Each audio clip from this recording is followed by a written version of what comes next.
Tantum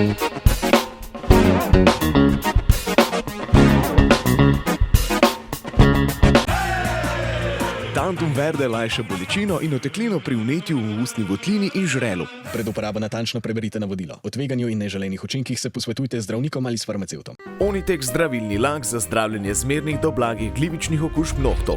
Brez piljenja, brez odstranjevanja laka. Onitek. Resne težave imajo lahko tudi enostavno rešitev. Pred uporabo natančno preberite navodilo. O tveganju in neželenih učinkih se posvetujte z zdravnikom ali farmacevtom.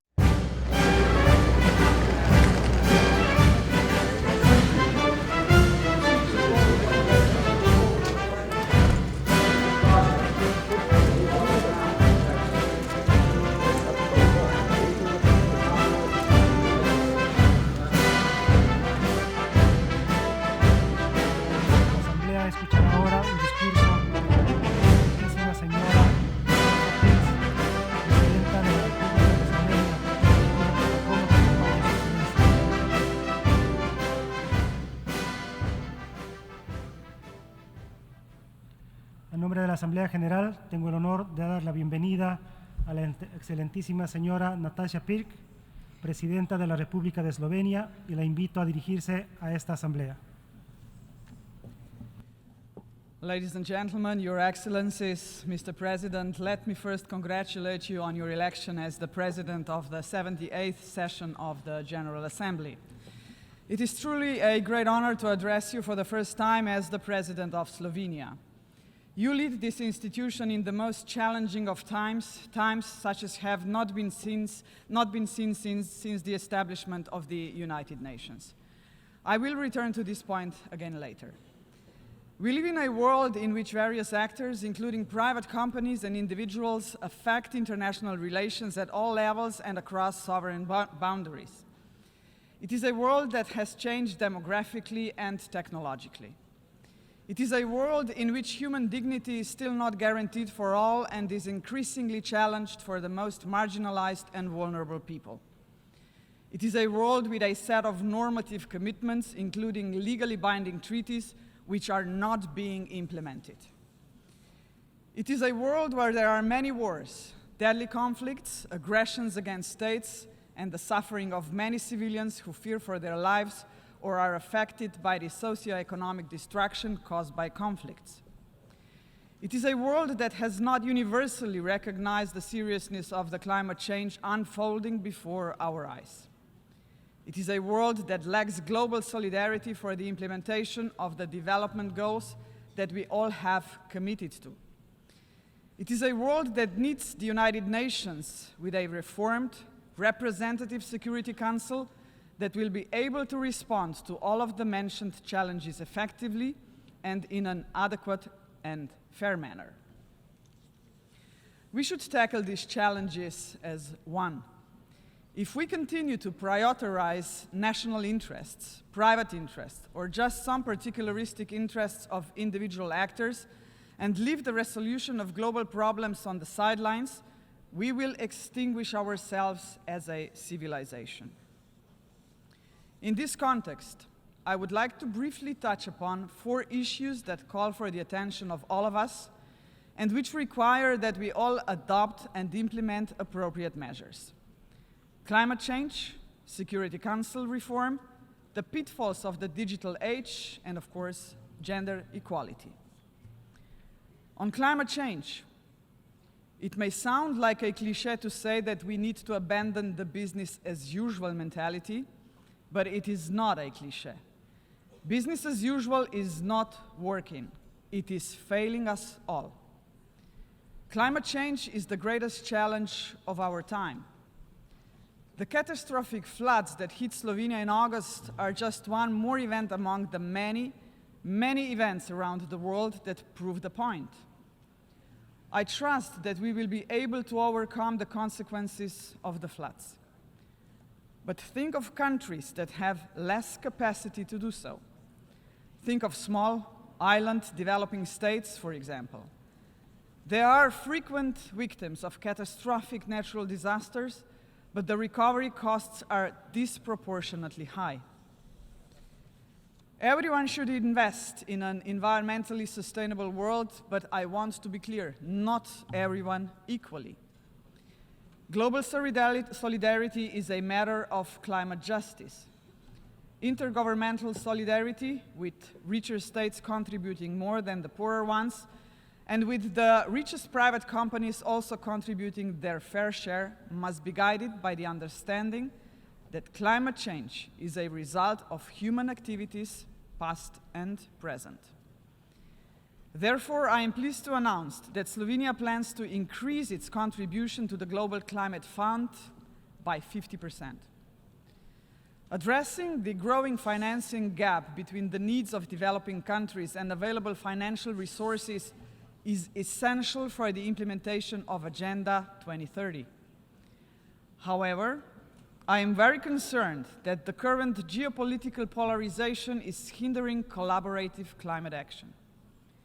I only wish that in such circumstances, scientists were listened to more. According to the IPCC, simply keeping our promises would already be a step in the right direction. Sustainable development must become our joint and purposeful goal and principle guiding everyone's behavior. We must integrate climate action as well as the related question of water and food security into conflict prevention, conflict resolution, and sustainable peace building. Slovenia continues to be actively involved in ensuring climate and environmental justice, including the right to a clean and healthy environment, and in securing equitable access to safe drinking water and sanitation for all. During the UN 2023 Water Conference, I emphasized, water is life, water is existence, water is peace.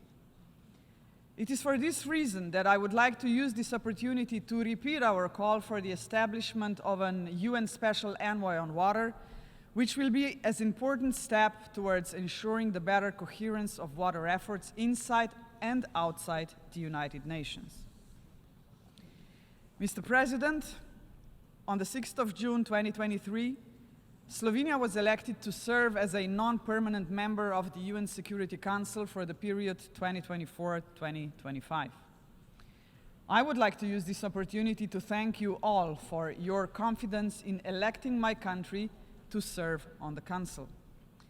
It is with great honor, profound humility, and a sense of shared responsibility that we assume this task.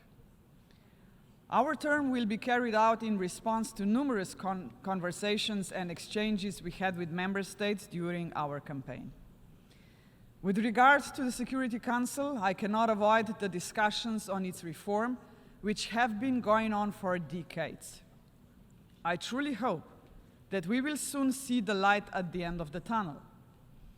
Slovenia has always been among the member states claiming that a change in the composition of permanent and non-permanent membership is long overdue. The current distribution of seats in the Security Council is neither fair nor representative. Furthermore, Slovenia belongs to the majority of member states that are deeply concerned about the unlimited use of the veto power, which is causing us to lose faith in the Security Council. It also results in the Security Council failing to act when action is required. In Europe, we view Ukraine as a case in point. Even some permanent member states have suggested that the P5 should refrain from using the veto, at least in the case of mass atrocities. We are all seeing this most valid suggestion ignored. In this regard, we commend Liechtenstein's recently introduced veto initiative as an important invitation to the P5 to reflect thoroughly on the situation before resorting to a veto. At the same time, it needs to be recalled that the UN Charter itself gives the P5 an opportunity to express their displeasure with decision-making, but still to act responsibly. They may not like a draft resolution, but they can choose to abstain and let the UN pursue without interruption its main goal, to maintain peace and security for all, not for merely a few, and certainly not just for one.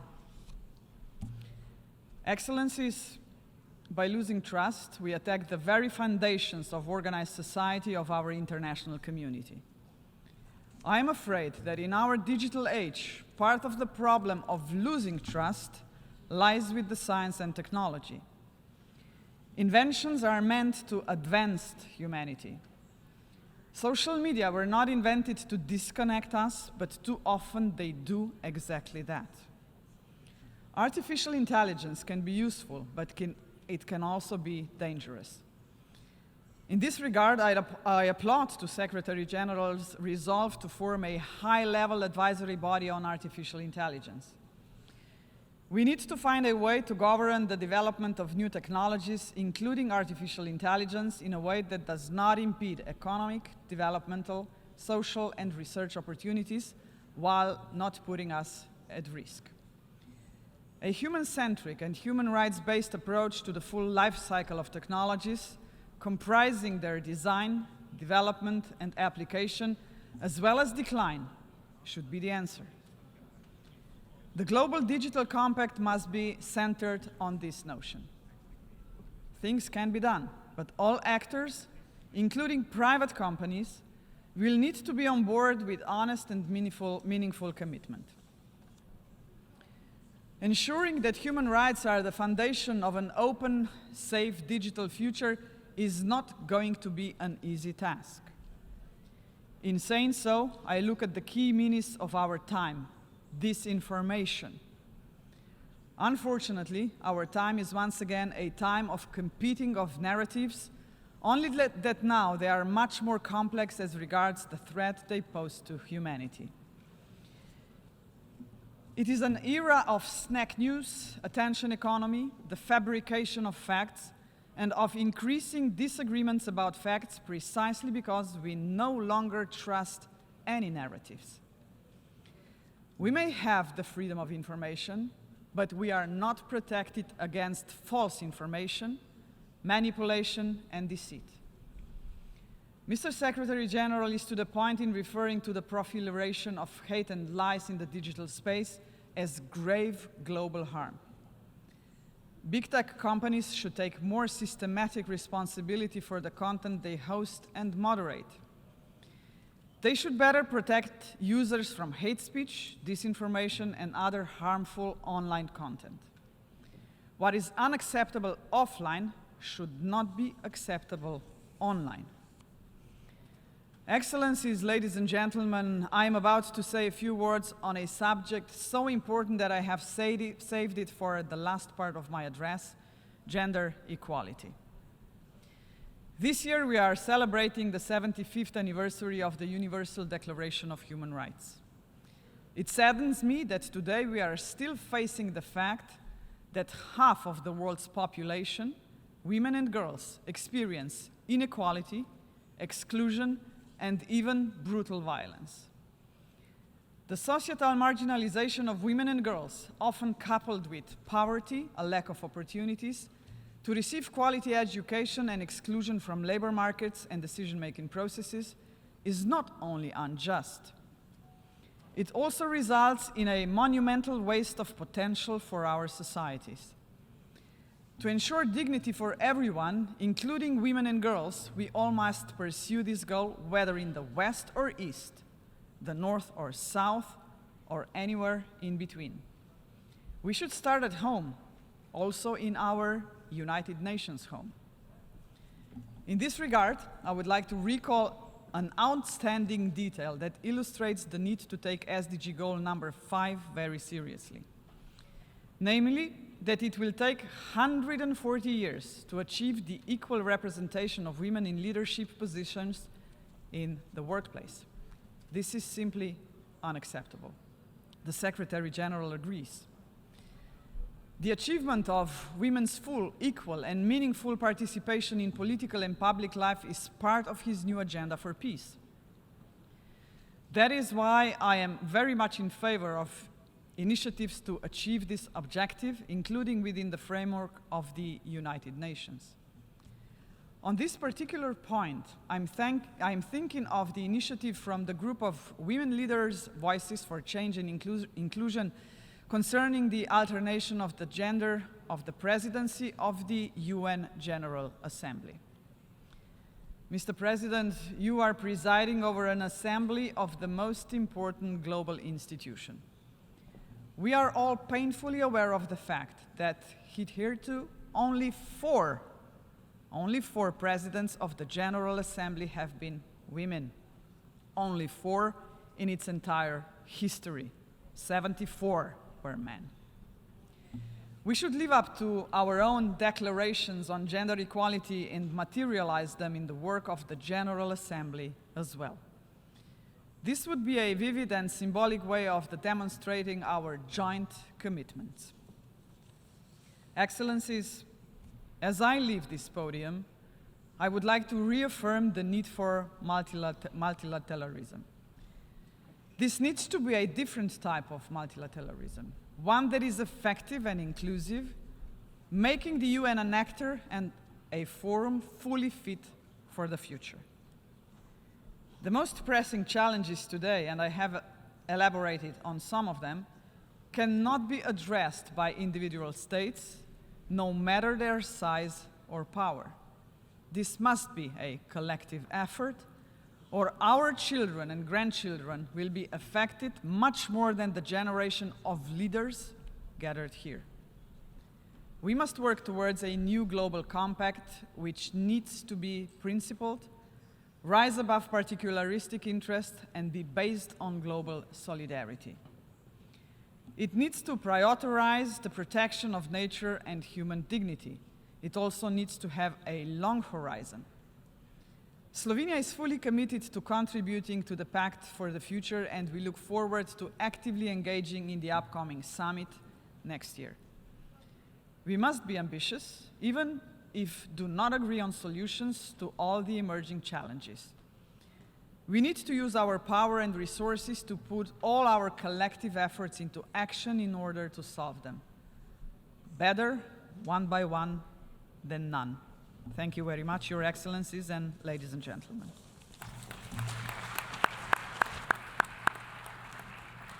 A nombre de la Asamblea, agradezco a la Presidenta de la República de Eslovenia la declaración que acaba de formular y pido protocolo que acompañe a Su Excelencia. Tantum verde lajša bolečino in oteklino pri vnetju v ustni votlini in žrelu. Pred uporabo natančno preberite navodilo. O tveganju in neželenih učinkih se posvetujte z zdravnikom ali s farmacevtom. Onitek zdravilni lak za zdravljenje zmernih do blagih glivičnih okužb nohtov. Brez piljenja, brez odstranjevanja laka. Onitek. Resne težave imajo lahko tudi enostavno rešitev. Pred uporabo natančno preberite navodilo. O tveganju in neželenih učinkih se posvetujte z zdravnikom ali farmacevtom.